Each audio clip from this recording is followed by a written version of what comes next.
Hello friend, welcome back आपके अपने YouTube channel शिक्षा मंत्रा में। मैं हूँ पिछन।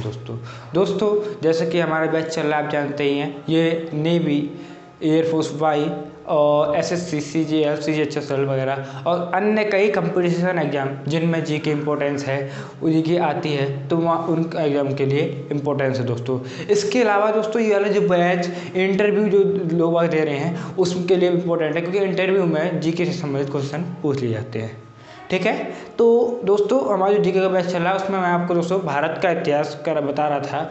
उसमें दोस्तों हमारी पिछली वीडियो उसमें आपने जाना कि शुरुआत में कौन कौन से राजवंश आए हमारे भारत में। आज दोस्तों उसका नेक्स्ट पार्ट लेकर उपस्थित हूँ, तो देखिए शुरुआत करते हैं वीडियो को। दोस्तों मैं आपको मौर्योत्तर काल के बारे में बता चुका हूँ। अब दोस्तों मौर्योत्तर काल के बाद आता है गुप्त काल। गुप्त काल को दोस्तों इतना ज़्यादा नाम क्यों है, क्योंकि दोस्तों इसको भारत का मतलब कि आप कह सकते हैं प्राचीन भारत का स्वर्ण युग भी कहा जाता है। मध्य भारत में किसको कहा जाता है? शाहजहाँ के काल को।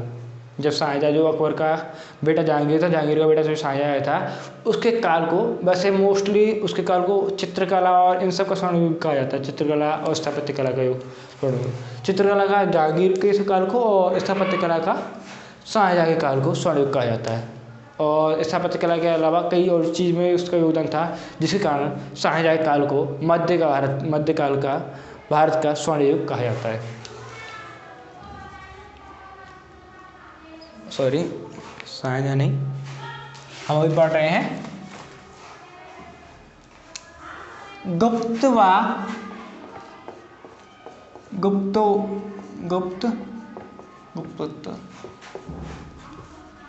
काल।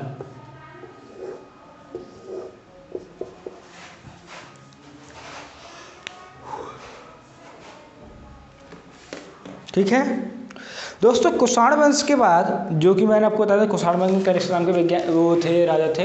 उसके बाद कुषाण वंश के बाद गुप्त वंश आया दोस्तों, और जिसकी स्थापना क्या किसने की थी? उत्तर भारत में। वैसे ये सब उत्तर भारत के वंश है मोस्टली, और उत्तर भारत का ज़्यादा नाम हुआ इसमें। तो उत्तर भारत में गुप्त वंश का शासन आया, और गुप्त वंश के संस्थापक थे श्रीगुप्त थे।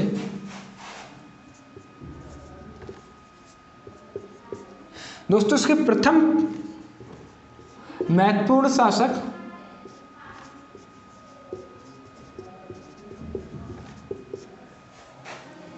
चंद्रगुप्त प्रथम थे।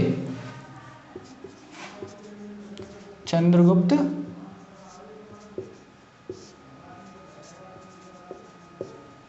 प्रथम थे दोस्तों। इसमें जो इम्पोर्टेंट शासक हैं इस गुप्त काल के, वो निम्नलिखित हैं। सबसे पहले चंद्रगुप्त प्रथम। चंद्रगुप्त प्रथम के बाद दोस्तों जो आपका नंबर आएगा वो आता है दोस्तों इसमें किसका? समुद्रगुप्त का।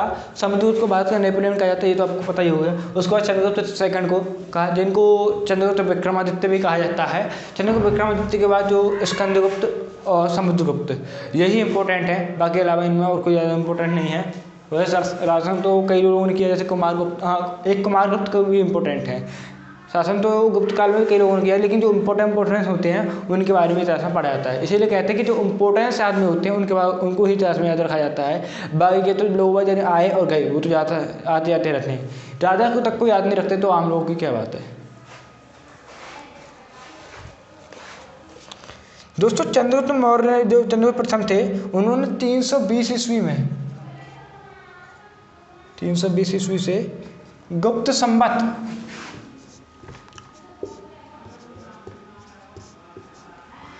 की शुरुआत की थी। किसने? 320 ईस्वी में चंद्रगुप्त प्रथम ने। ठीक है, अब चंद्रगुप्त प्रथम के अलावा और दोस्तों इन्होंने उपाधि किसकी ली थी?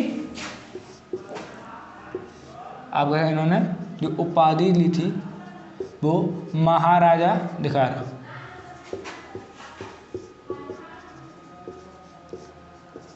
महाराजा धिकार की उपाधि लेकर ये राज सिंहासन पर बैठे थे दोस्तों। ठीक है, अब दोस्तों चंद्रगुप्त मौर्य प्रथम प्राचीन काल में क्या होता है कि दोस्तों या तो देखते हैं कि सामने वाले राज्य का या तो अगर उसका कोई बेटा या बेटी वगैरह है तो उसका अपने पुत्र से अपनी पुत्री से विवाह करा देंगे। तो इसमें क्या हुआ दोस्तों, दोनों में संधि हो जाती थी दो राज्यों में। इसी टाइप से दोस्तों चंद्रगुप्त मौर्य ने क्या किया कि जो लिच्छवी राजकुमारी थी उसके साथ अपना विवाह किया था। दोस्तों विवाह उन्होंने वैसे नहीं किया था, उन्होंने अपने राजनीतिक उद्देश्यों को पूर्ण करने हेतु उससे विवाह किया था दोस्तों। ठीक है, चंद्रगुप्त प्रथम ने। दोस्तों इसमें अगला पॉइंट आता है दोस्तों कि वो है चंद्रगुप्त प्रथम के बाद जो बनता है वो है समुद्रगुप्त।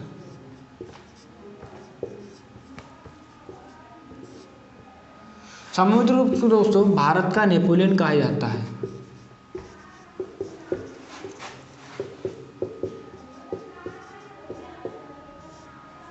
लेकिन दोस्तों वैसे मैं आपको एक बात बता दूं, समुद्रगुप्त अपने जीवन काल में कभी भी कोई युद्ध नहीं हारे। समुद्रगुप्त अपने जीवन काल में, पूरे जीवन काल में कभी भी कोई युद्ध नहीं हारे। लेकिन जो नेपोलियन था उसने शायद जो उसका लास्ट युद्ध था वो फ्रांस और ब्रिटेन के मध्य लड़ा गया था, उसमें दोस्तों नेपोलियन हार गया था। ठीक है, तो इन समुद्रगुप्त को बाद का नेपोलियन कहना उतना बढ़िया नहीं लगेगा। हाँ, अगर नेपोलियन को समुद्रगुप्त कहा जाए वहाँ का तो ज़्यादा बेटर होगा। ठीक है, अब दोस्तों समुद्रगुप्त की विजय और उसके बारे में जानकारी इसके जो कवि था हरिकेश, उसने अपनी ग्रंथ में दी है। उसके ग्रंथ का क्या नाम है दोस्तों, जो हरिकेश नाम का जो ग्रंथ वो क्या नाम है आप कह सकते हैं, इसका कवि था जो उसके दरबारी कवि था हरिशेन का, उसने प्रयाग प्रशस्ति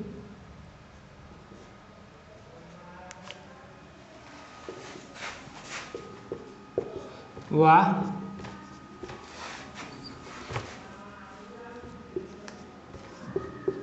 इलाहाबाद प्रयाग प्रशस्ति वाह इलाहाबाद आप कह सकते हैं। इलाहाबाद तो होना नहीं चाहिए वैसे, ओ यही गलती है।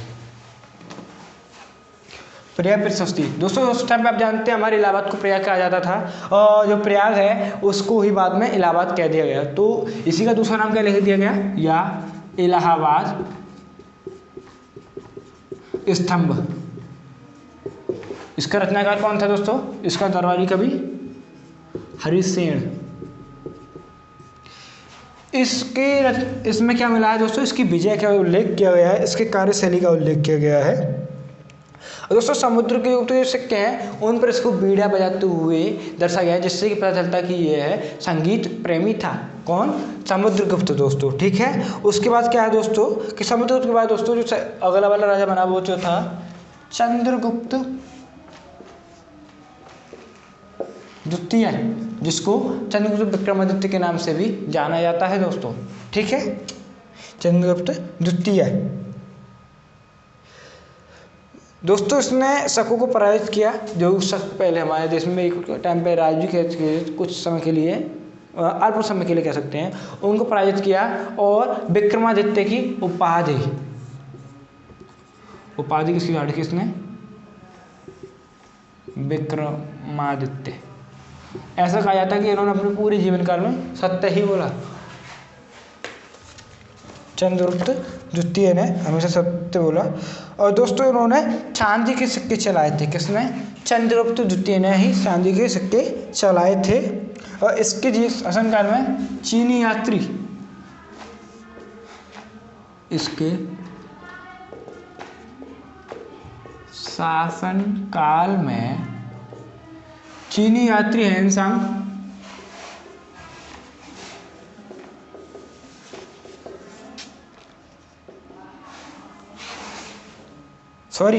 हैंसांग नहीं, हुआयान, ये दो ही आए हैं।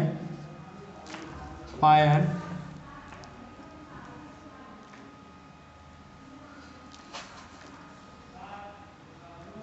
अपना स्टाफ लिखिए, तो भी बात तो यही है। हुआयान भारतवर्ष में था।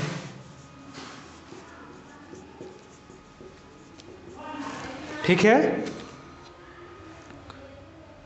दोस्तों एक बात और है जो आपने लिखा सुना हुआ, वो क्या है कि चंद्रगुप्त मौर्य 9 रत्न रखता था, इसमें भी नवरत्न थे।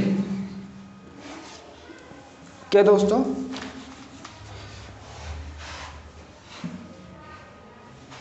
9 विद्वानों की मंडली थी, नवरत्न थे, जिनमें कालिदास व अमर सिंह जैसे विद्वान भी थे। ठीक है दोस्तों, अमर सिंह जैसे विद्वान भी इसकी में रहे हैं। दोस्तों इसके बाद जो है वो है क्या कि चंद्रगुप्त द्वितीय के बाद कुमारगुप्त प्रथम शासक बना है। कुमारगुप्त प्रथम ये शासक बना दोस्तों, और इसका इंपॉर्टेंस काम क्या है? इसका सबसे इम्पोर्टेंट काम है क्या कि इसने नालंदा जो यूनिवर्सिटी है उसकी स्थापना की। किसने? कुमारगुप्त प्रथम ने नालंदा विश्वविद्यालय की स्थापना की, आप कह सकते हैं।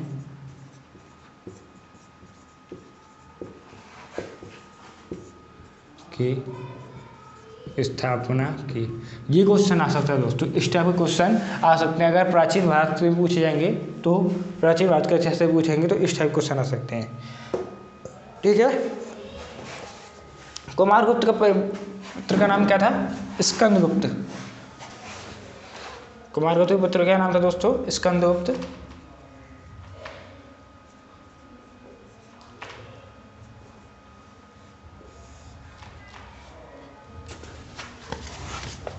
अब दोस्तों कुछ गुप्त काल में जो खोज हुई है उनके बारे में सुनिए एक बार। दोस्तों गुप्त काल में विष्णु शर्मा नाम के वैज्ञानिक, वो बहुत बड़े क्या नाम कह सकते हैं प्रश्नकार हुए थे, जिन्होंने पंचतंत्र जैसी विद्या की रचना की, जिसके बारे में जानकारी मिलती है। पंचतंत्र को उन्होंने किसी राज्य के राजकुमारों को सिखाने के लिए उसकी रचना की थी, पंचतंत्र नाम की। इस काल में दोस्तों आर्यभट्ट जैसे खगोल शास्त्री भी हुए, जिन्होंने जीरो और पाई के बारे में महत्वपूर्ण गणना की थी, और जीरो की खोज भी भारत में हुई थी, तो इसी काल में गुप्त काल में हुई थी। ठीक है। और इसके अलावा बराही मिहिर, ब्रह्मगुप्त और धन्वंतरी, सुश्रुत जैसे इसमें क्या कह सकते हैं चिकित्सक भी हुए थे, जिन्होंने बहुत सारी शैलियों का निर्माण किया था। आप कह सकते हैं चिकित्सा शैलियों का उत्पन्न किया था उन्होंने। ठीक है।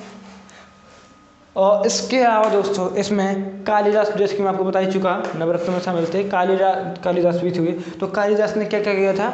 मेघदूत और उसके अलावा 4 ग्रंथों को उन्होंने रचना की थी कालिदास ने, जिसमें मेघदूत सबसे ज़्यादा कॉमन है। ठीक है। और मेघदूत के अलावा दोस्तों अभिज्ञान शाकुंतलम, कुमार संभव और ऋतु संहार भी कालिदास की रचना में शामिल हैं। तो ये था दोस्तों गुप्तोत्तर काल के बारे में। ये तो पूरा गुप्त काल हो गया। अब इसके आगे के काल के बारे में हम पढ़ेंगे। तो देखिए वो क्या है, वो देखते हैं। और एक चीज़ और है दोस्तों, रामायण, महाभारत, दशमलव और जीरो, इन चारों की खोज, मतलब कि रामायण और महाभारत तो इसी काल में लिखी गई हैं, और जीरो और दशमलव की खोज इसी काल में हुई थी। ठीक है। तो ये काल इसीलिए हमारे भारत का स्वर्ण काल के नाम से प्रसिद्ध है, और स्वर्ण काल इसको कहा जाता है। ठीक है। अब आप समझोगे इसको स्वर्ण काल क्यों कहा जाता है।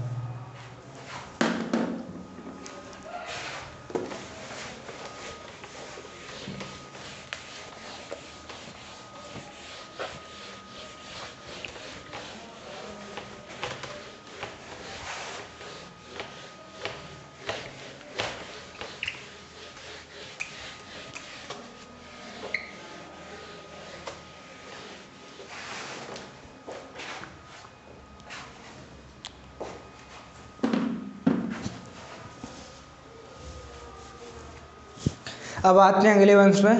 तो वो है दोस्तों, वैसे वंश का नाम है पुष्यभूति वंश। क्या? गुप्तचर काल में जो सबसे इम्पोर्टेंट वंश था वो है पुष्यभूति वंश। लेकिन पुष्यभूति के नाम से कोई नहीं जानता। उसको वंश को एक उसके शासक थे, जो महान शासक थे, उन वंश के उनके आधार पर जानता है, वो थे हर्षवर्धन वंश। इस वंश को, जो उसके अगला वाला वंश है, उसको कैसे नाम जाना जाता है? हर्षवर्धन वंश के नाम से जाना जाता है दोस्तों। ठीक है, तो आइए इसके बारे में जानकारी करते हैं। हर्षवर्धन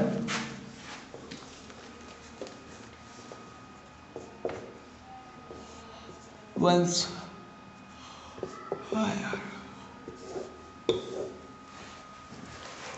दोस्तों इस वंश की स्थापना हर्षवर्धन के पिता ने की थी।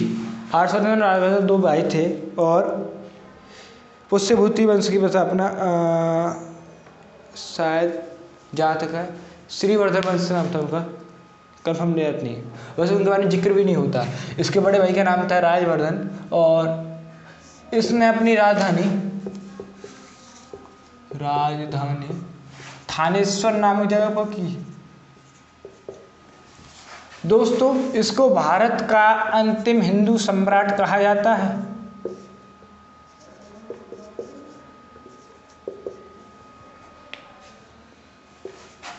अंतिम हिंदू सम्राट कहा जाता है। ऐसा नहीं है दोस्तों कि इसके बाद और हिंदुओं ने राज नहीं किया। लगभग 700-800 साल तक इसके बाद भी हिंदुओं ने राज किया। उसके बाद मोहम्मद गौरी वगैरह आए थे। लेकिन क्या, जो जितने बड़े क्षेत्र पर इसने राज किया था भारत के, उतने बड़े क्षेत्र पर उन्होंने कभी भी राज्य नहीं किया। वो हमेशा टुकड़ों में बटे रहे। मैं किसी की आलोचना नहीं कर रहा दोस्तों, लेकिन ये सच है। जो इसके बाद जो भी लोग आए थे, वो पूरे भारत टुकड़ों में बढ़ता गया, छोटे छोटे राज्यों में बढ़ता गया, कभी इधर को आ कभी इधर को आ गए, जिसका फायदा उठाए दोस्तों विदेशी हमारे देश में घुसे। जब तक ये था दोस्तों, तब तक भारत एक, मान लो, एक भारत के पूरे देश के रूप में संयुक्त रूप से था। वैसे सच्चाई ये भी है दोस्तों कि भारत का अंतिम हिंदू सम्राट इसको कहा जाता है, लेकिन ये कट्टर हिंदू नहीं था।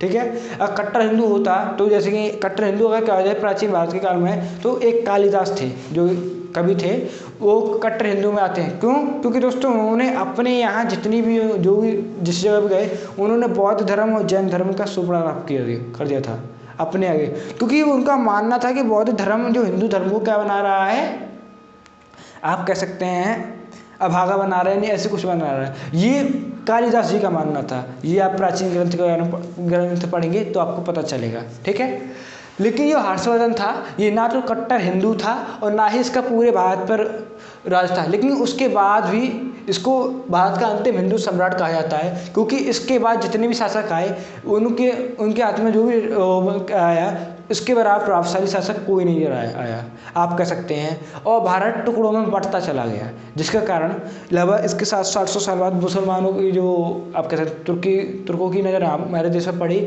और उन्होंने हमारे देश पर आक्रमण किया। ठीक है, तो आइए देखते हैं दोस्तों। हर्षवर्धन ने शासक बनने के बाद परम महेश्वर की उपाधि धारण की थी और इसने एक नाटक की रचना की थी। वो की थी प्रिय दर्शन की रचना। प्रिय दर्शन नाटक की रचना।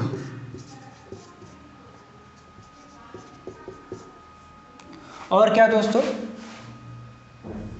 प्रियदर्शन नाटक की रचना की थी। और किसकी उपाधि की थी? इसने परम महेश्वर की उपाधि धारण की थी। परम महेश्वर की उपाधि धारण की थी। ठीक है दोस्तों, इनके प्रचलित सिक्के पर शिव पार्वती चित्र का अंकन था। जो हर्षवर्धन सिक्के चलाते थे, उनके सिक्के पर शिव पार्वती चित्र का अंकन था। और इनके यहाँ, जो इनके शासनकाल में, नालंदा विश्वविद्यालय को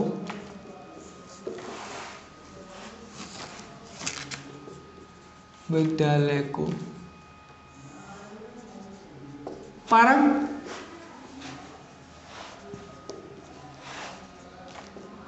संरक्षण प्रदान था। ठीक है, और दोस्तों एक ताम्रलिप्ति नामक बंदरगाह था इनके शासनकाल में। ताम्रलिप्ति नामक बंदरगाह था, जो एक महत्वपूर्ण बंदरगाह था। दोस्तों एक बात बताऊं, जो लोग कहते हैं कि प्राचीन भारत में हम विदेशों से व्यापार नहीं करते थे, तो उनके लिए एक तमाशा है कि अगर व्यापार नहीं करते थे तो ये ताम्रलिप्ति बंदरगाह आज से लगभग 2000 साल पहले क्या कर रहा था। बंदरगाह पे तो साफ बात है कि व्यापार होता है दोस्तों, लेकिन फिर ये ताम्रलिप्ति बंदरगाह का इम्पोर्टेंस क्या थी जो उसका नाम इतिहास में आया है। तो इसका मतलब साफ है कि प्राचीन भारत में भी दोस्तों हम व्यापार किया करते थे विदेशों से समुद्र मार्ग के द्वारा। ठीक है, ये तो बाद में भ्रम बनाया गया कि समुद्र मार्ग से व्यापार करने पे समुद्र के पानी के नमक को हाथ लगाने पे हमारे को नरक हो जाती है, ये सब हो जाता है, ये सब बाद में भ्रम फैलाया गया। ठीक है, और दोस्तों इसके बाद है बाणभट्ट।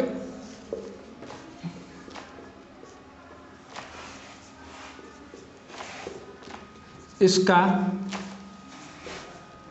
दरबारी कवि था,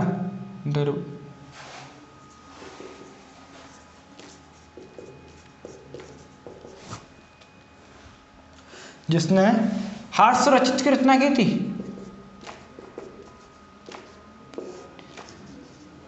इसके शासनकाल में दोस्तों चीनी यात्री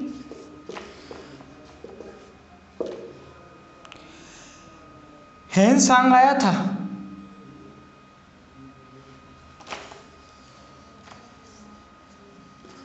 हेनसांग भारत आया था।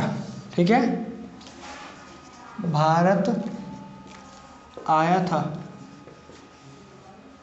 और दोस्तों हर्षवर्धन व पुलकेशिन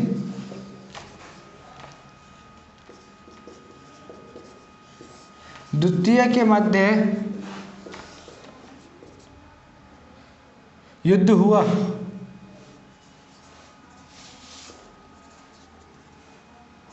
था नर्मदा नदी के तट पर। तो ये इम्पोर्टेंट नहीं है, लेकिन हाँ इतना है कि भारत के सबसे ग्रेटेस्ट शासक का नाम लिया जाए तो उसमें भी हर्षवर्धन का नाम होना चाहिए। अब दोस्तों जो कहते हैं कालिदास ने अपने बारे में एक बात कही थी, जो वो किसी ग्रंथ में लिखी है, ये तो कम हम नहीं किस ग्रंथ में, कि बौद्ध धर्म हिंदू धर्म को मतलब कि शस्त्रहीन बनाता जा रहा है। और आप कह सकते हैं कुछ वैसा शब्द लिखा था उन्होंने कि नामर्द बनाता जा रहा है, कुछ इस टाइप से लिखा था। वैसे ये बात पूरी तरह से फैक्टेबल नहीं है, लेकिन अगर देखा जाए अगर इसको डीपली अगर देखें हम दोस्तों, तो ये बात थोड़ी बहुत हद तक सही भी है जो कालिदास ने बात कही थी। क्योंकि दोस्तों जब नालंदा पर मोहम्मद गजनबी और अन्य तुर्कों ने आक्रमण किया, पूरी नालंदा नहीं सॉरी तक्षशिला पर आक्रमण किया और पूरी तक्षशिला यूनिवर्सिटी को आग के हवाले कर दिया, तो उस समय लगभग 2 लाख से ऊपर के 2 या 3 लाख से ऊपर उसमें पुस्तक थी। तो वो सारी की सारी पुस्तकें जलकर खाक हो गई। उनमें से मुश्किल से 10,000 पुस्तक बची, और वो भी 10,000 पुस्तक दोस्तों जिन मुसलमानों के हाथ में आई उन मुसलमानों ने उसको फाड़ दिया, फेंक दिया। कुछ मुसलमानों ने उसको रख लिया, सहेज के रख लिया, जिसके कारण दोस्तों हमको भारत के इतिहास के बारे में थोड़ा बहुत पता है, वरना इतना भी पता नहीं होता। ठीक है, तो आप सोच सकते हैं दोस्तों 2 या 3 लाख पुस्तक हार गई, और उस समय दोस्तों मात्र 500 मुसलमानों ने आक्रमण किया था, लगभग 500 आक्रमण। और जो वहाँ पर कह सकते हैं आप तक्षशिला यूनिवर्सिटी है, वहाँ पर 10,000 विद्यार्थी बौद्ध धर्म के पढ़ रहे थे। वो पूरा बौद्ध धर्म का ही था। तक्षशिला यूनिवर्सिटी एक तरह से बौद्ध धर्म के था, लेकिन वहाँ पर 10,000 आप कह सकते हैं स्टूडेंट थे बौद्ध धर्म के। और अगर वो चाहते तो उन 500 तुर्कियों को वहाँ से भगा देते, लेकिन वो बात है कि हिंसा ना करोती वाले सिद्धांत पर वो रहे, तो जिसके कारण उन 10,000 स्टूडेंट में से मुश्किल से 2,000 स्टूडेंट बच पाए थे, वरना वो भी आग के हवाले हो गए थे। तो इस प्रकार से अगर देखा जाए तो कालिदास ने ये बात भी सही कही थी कि बौद्ध धर्म हिंदू धर्म को नामर्द बनाता जा रहा है, मुसलमान मनुष्य को ये नामर्द बना देता है। मैं मानता हूँ दोस्तों हिंसा नहीं करनी चाहिए, लेकिन दोस्तों अगर अपने ऊपर आए तो हिंसा करना भी जरूरी होता है। ठीक दोस्तों, मेरे तो खैर इतना ही था। तो दोस्तों उम्मीद करता हूँ दोस्तों आज की वीडियो आपको पसंद आई होगी। वीडियो पसंद है तो लाइक करें, कमेंट करें, शेयर करें, चैनल को सब्सक्राइब करके बेल आइकन जरूर दबा दें। मिलते दोस्तों अगली वीडियो में, तब तक के लिए दोस्तों धन्यवाद।